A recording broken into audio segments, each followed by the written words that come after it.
एक law, Cope's rule, Gause's rule, adaptive radiation, convergence, parallelism और bipedalism, ये सब लाइफ की हिस्ट्री और हमें समझने के लिए इंपॉर्टेंट है। हाँ, तो चलिए देखते हैं ये सब क्या है और ये मैटर क्यों करता है।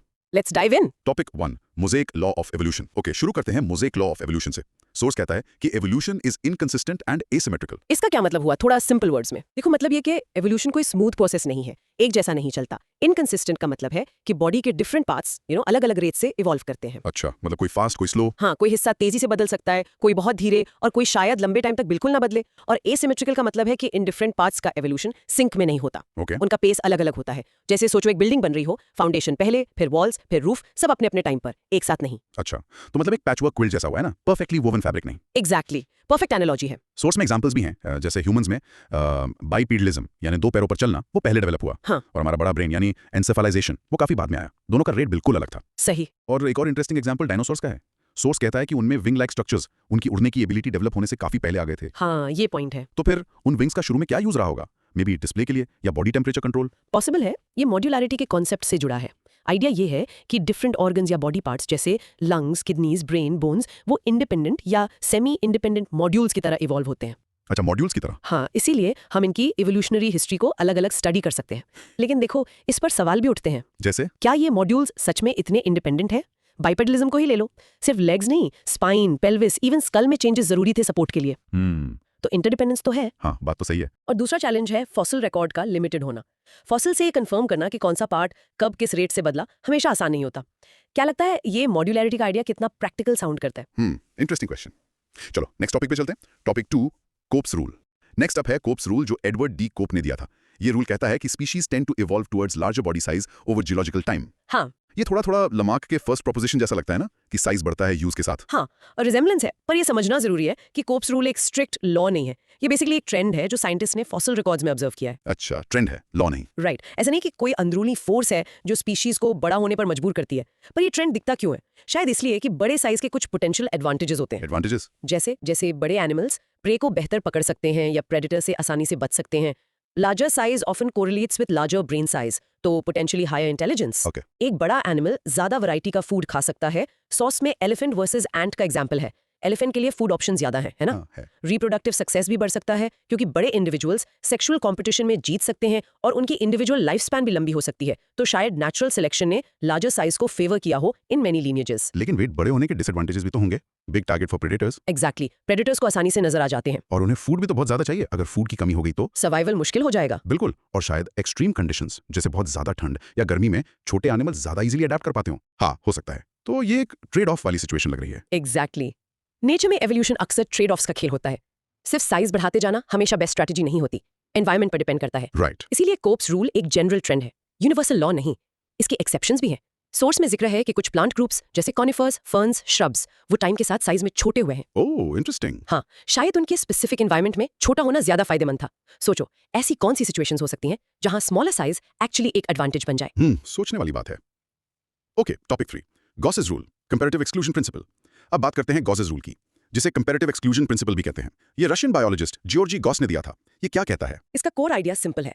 अगर दो अलग स्पीशीज एक ही लिमिटेड रिसोर्स के लिए compete कर रही हैं, same food, same space, same ecological niche में, हाँ। तो वो इनडेफिनेटली मतलब हमेशा के लिए शांति से साथ नहीं रह सकती। इवेंचुअली एक स्पीशीज दूसरी से थोड़ी बेटर होगी उस रिसोर्स को यूज करने में।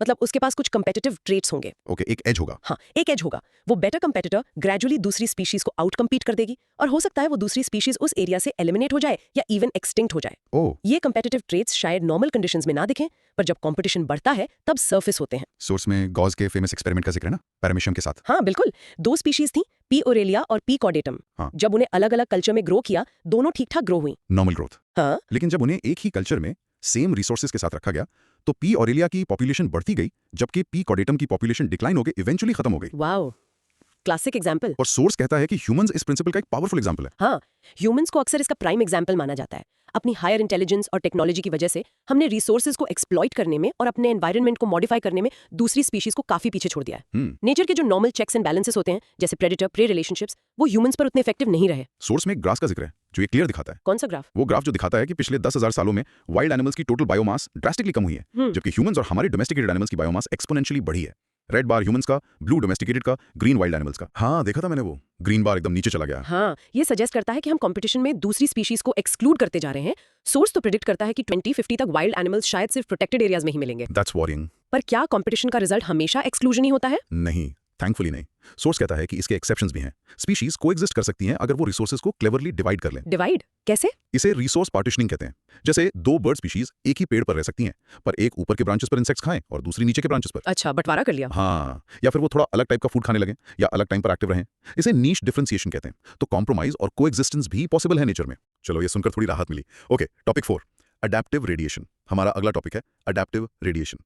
रेडिएशन मतलब फैलना या डाइवर्ज होना। राइट। हाँ, तो इसका मतलब है कि एक सिंगल कॉमन एंसेस्टर से रिलेटिवली कम टाइम में बहुत सारी नई स्पीशीज का डेवलप हो जाना, जो अलग अलग एनवायरमेंट्स के लिए अडेप्टेड हो। करेक्ट, एग्जैक्टली, ये मतलब है। और ये टिपिकली तब होता है जब एनवायरनमेंट में कोई बड़ा चेंज आता है, जिससे नए अपॉर्चुनिटीज खुल जाती हैं। नए अपॉर्चुनिटीज लाइक व्हाट? जैसे नए रिसोर्सेज अवेलेबल हो गए, या पहले से जो कंपटीशन था वो कम हो गया, या नए इकोलॉजिकल नीशेस मतलब एनवायरनमेंट में रोल या लाइफस्टाइल खाली हो गए। अच्छा, इसके ट्रिगर्स हो सकते हैं क्लाइमेट चेंज, जियोलॉजिकल इवेंट्स जैसे नए आइलैंड्स का बनना या कॉन्टिनेंट्स का ड्रिफ्ट होना। हाँ, जिससे पॉपुलेशंस आइसोलेट हो जाती हैं। एग्जैक्टली, या फिर किसी डोमिनेंट स्पीशीज ग्रुप का एक्सटिंक्शन हो जाना, जैसे जब डायनासोर्स एक्सटिंक्ट हुए। हाँ, तो मैमल्स और प्राइमेट्स को मौका मिल गया। बिल्कुल, उन्हें सडनली बहुत सारे नए एनवायरमेंट्स और रिसोर्सेज मिले जिन्हें वो एक्सप्लॉइट कर सकते थे।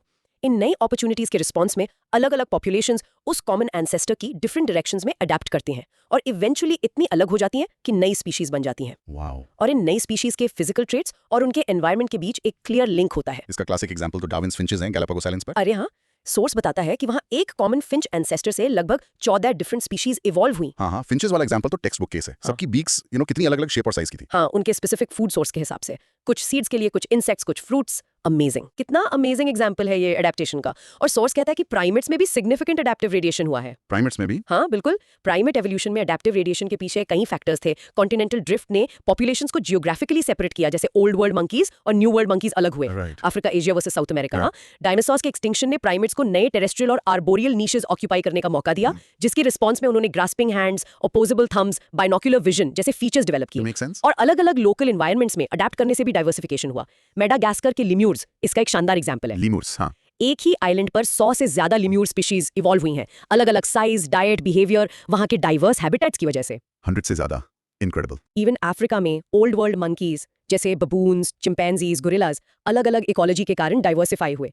ये टॉपिक इतना रेलेवेंट है कि यूपीएससी में इस पर स्पेसिफिक क्वेश्चन पूछा गया था, एडेप्टिव रेडिएशन इन प्राइमेट्स के बारे में। ओह वाओ, यूपीएससी रेलेवेंट भी है।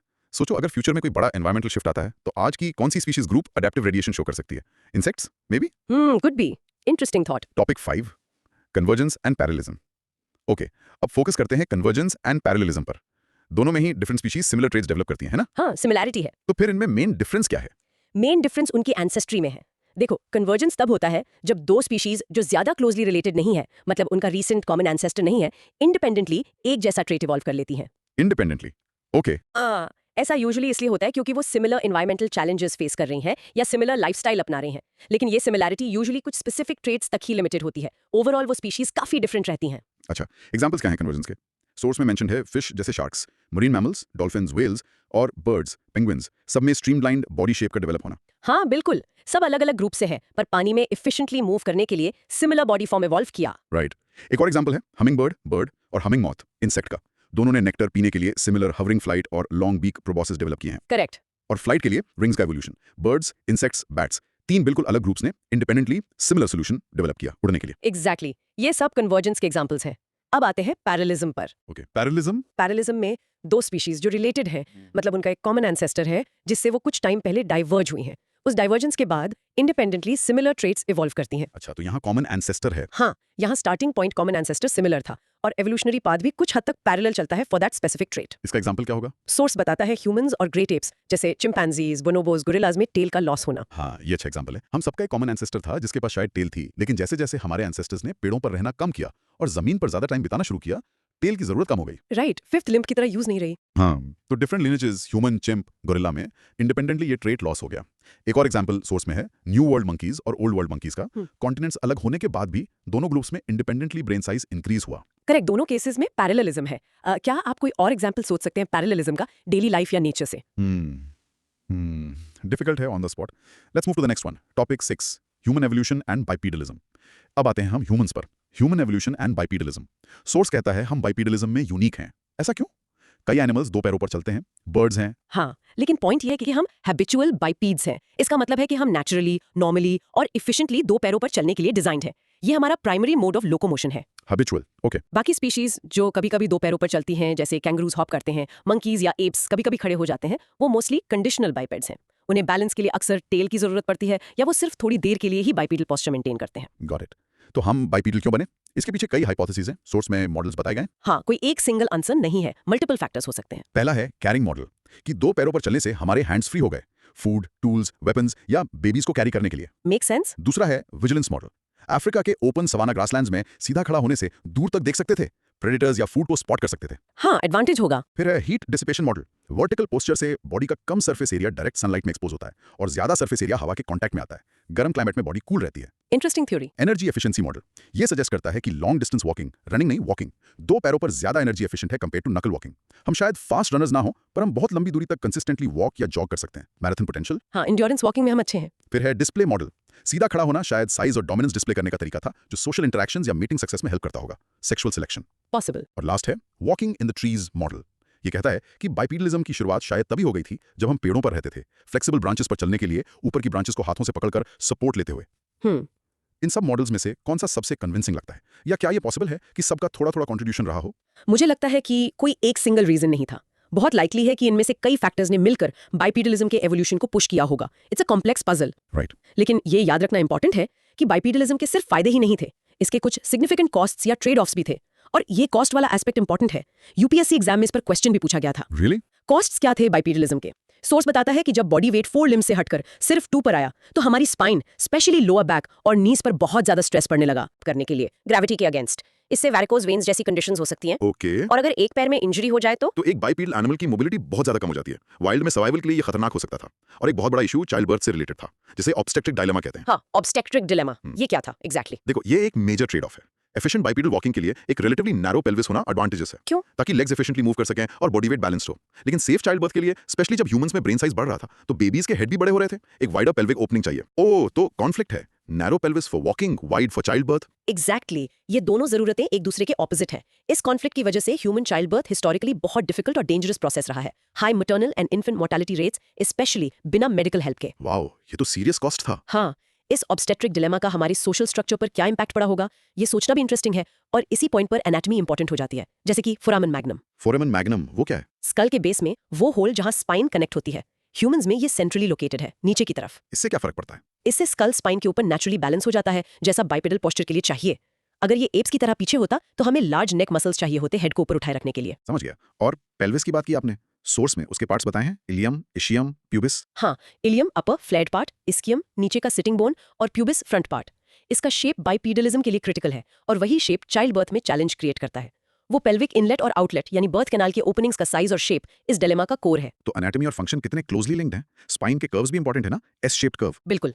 ह्यूमंस में S shaped curve cervical, thorax, lumbar, sacral regions shock absorb करने में और वेट को डिस्ट्रीब्यूट करने में हेल्प करता है बाइपीडल पोस्चर में। क्वाड्रुपेड्स में ऐसा कर्व नहीं होता। ठीक है, तो हमने एनाटॉमी के की relevant parts, फोरामन magnum, pelvis, spine structure को बाइपीडलिज्म के कॉन्टेक्स्ट में डिस्कस कर लिया। आर्म और लेग का बेसिक पैटर्न सिमिलर है, बस प्रोपोर्शंस अलग हैं। फीमर लॉन्गेस्ट बोन है। ये बेसिक टर्म्स याद रखने से आगे के डिस्कशन आसान हो सकते हैं। सही का। एनाटॉमी को आइसोलेटेड फैक्ट्स की तरह नहीं, बल्कि एवोल्यूशनरी स्टोरी के पार्ट की तरह देखना चाहिए। Recap section. फ्यू, ये तो काफी डिटेल डिस्कशन हो गया। चलो एक क्विक रिकैप करते हैं ताकि सब सॉलिडिफाई हो जाए। Good idea. पहला कॉन्सेप्ट था मोज़ैक लॉ, याद है? इवोल्यूशन का पैचवर्क नेचर, इनकंसिस्टेंट और एसिमेट्रिकल। इसका मेन आइडिया क्या था अपने वर्ड्स में? हाँ, कि बॉडी पार्ट्स अलग अलग रेट से और अलग अलग टाइम पर इवॉल्व होते हैं। ह्यूमन बाइपीडलिज्म वर्सेस ब्रेन और डायनासोर विंग्स के एग्जांपल्स थे। परफेक्ट। फिर हमने कोप्स रूल देखा। ये एक लॉ था या ट्रेंड? ट्रेंड था, स्पीशीज के साइज बढ़ने का ट्रेंड। इसके पीछे पोटेंशियल एडवांटेजेस क्या थे और डिसएडवांटेजेस या ट्रेड ऑफ्स? एडवांटेजेस थे prey capture, predator escape, brain size, food range, reproduction, longevity. Disadvantages थे visibility, food needs, adapting to extremes. इसलिए ट्रेंड लॉ नहीं। ग्रेट। नेक्स्ट था गॉजेस रूल या कंपैरेटिव एक्सक्लूजन। सिंपल वर्ड्स में, अगर दो स्पीशीज सेम रिसोर्स के लिए कंपीट करें तो टिपिकली क्या होता है? एक स्पीशीज दूसरी को आउट कम्पीट कर देती है, एक्सक्लूजन हो सकता है। परमेशियम एक्सपेरिमेंट और ह्यूमंस इसका एग्जांपल कैसे हैं? हाँ, पी ऑरेलिया ने पी कॉडिटम को एक्सक्लूड किया। ह्यूमंस ने वाइल्ड एनिमल्स को एक्सक्लूड किया है रिसोर्सेज के लिए। वो ग्राफ याद है? लेकिन क्या हमेशा एक्सक्लूजन ही होता है? कोएग्जिस्टेंस कैसे पॉसिबल है? नहीं, रिसोर्स पार्टिशनिंग या नीश डिफरेंशिएशन से कोएग्जिस्ट कर सकते हैं। एक्सीलेंट। उसके बाद अडैप्टिव रेडिएशन। ये कब होता है? What triggers it? जब नई अपॉर्चुनिटीज खुलती हैं, environment change, new resources, extinction events. एक एंसेस्टर से मल्टीपल फॉर्म्स। डार्विन्स फिंचेस याद है? उनकी बीक्स अलग क्यों थी? हाँ, फूड सोर्स के लिए अडेप्टेड थी और मैडागास्कर के लेमर्स भी इसका एग्जाम्पल थे। राइट। फिर हमने कन्वर्जेंस और पैरेललिज्म डिस्कस किया। दोनों में सिमिलर ट्रेट्स आते हैं, पर मेन डिफरेंस क्या है? एंसेस्ट्री का कन्वर्जेंस में अनरिलेटेड स्पीशीज, पैरेललिज्म में related species independently similar traits evolve करती हैं। Streamline body shape, fish, dolphins, penguins किसका एग्जांपल था? कन्वर्जेंस और tail loss in humans and apes? Parallelism. Correct. बिल्कुल। फिर आया बाइपीडलिज्म। हम यूनिक क्यों हैं? हम हैबिचुअल बाइपेड्स हैं, नॉट कंडीशनल। इसके पीछे क्या-क्या हाइपोथेसिस थे? Carrying, vigilance, heat, energy, display, trees. हाँ, मल्टीपल फैक्टर्स थे। और इसके कॉस्ट्स या डाउनसाइड्स क्या थे? बैक प्रॉब्लम्स, वेरिकोज वेन्स, और वो मेजर चैलेंज क्या था related to child birth? The obstetric dilemma, conflict between narrow pelvis for walking and wide pelvis for child birth. और फोरामेन मैग्नम का लोकेशन इंपॉर्टेंट क्यों है? सेंट्रली लोकेटेड होने से स्कल बैलेंस होता है फॉर अपराइट पोस्चर। ग्रेट। अब कोशिश कीजिए इन सब कॉन्सेप्ट्स को अपने वर्ड्स में किसी दोस्त को समझाने की। फॉर एग्जांपल, मोज़ेक लॉ को कैसे एक्सप्लेन करोगे, या ऑब्स्ट्रक्टिव डिलेमा क्या है? ट्राई करो याद करके रिकैप करना। That's how memory gets stronger. Good exercise. तो ये था हमारा आज का गहरा अध्ययन इवोल्यूशन के इन इंपॉर्टेंट कॉन्सेप्ट्स और बाइपीडलिज्म पर। होपफुली कुछ कॉन्सेप्ट्स पहले से ज्यादा क्लियर हुए होंगे और कुछ नए कनेक्शंस दिखे होंगे। हमने देखा कि एवोल्यूशन कितना डायनामिक और कॉम्प्लेक्स प्रोसेस है, कोई सीधा रास्ता नहीं, और कैसे बाइपीडलिज्म, जिसने हमें इतना यूनिक बनाया, वो अपने साथ बेनिफिट्स और चैलेंजेस दोनों लाया। एब्सोल्युटली। एक फाइनल थॉट छोड़ जाते हैं आपके लिए। अगर एवोल्यूशन अभी भी चल रहा है, तो आज के मॉडर्न वर्ल्ड में हमारी टेक्नोलॉजी और लाइफस्टाइल के साथ ह्यूमंस पर किस तरह के सिलेक्टिव प्रेशर्स काम कर रहे होंगे, और हम फ्यूचर में कैसे अडेप्ट कर सकते हैं। What does this all mean for our future? Interesting question indeed. इस पर सोचते रहिए। मिलते हैं अगले सेशन में एक नए टॉपिक के साथ।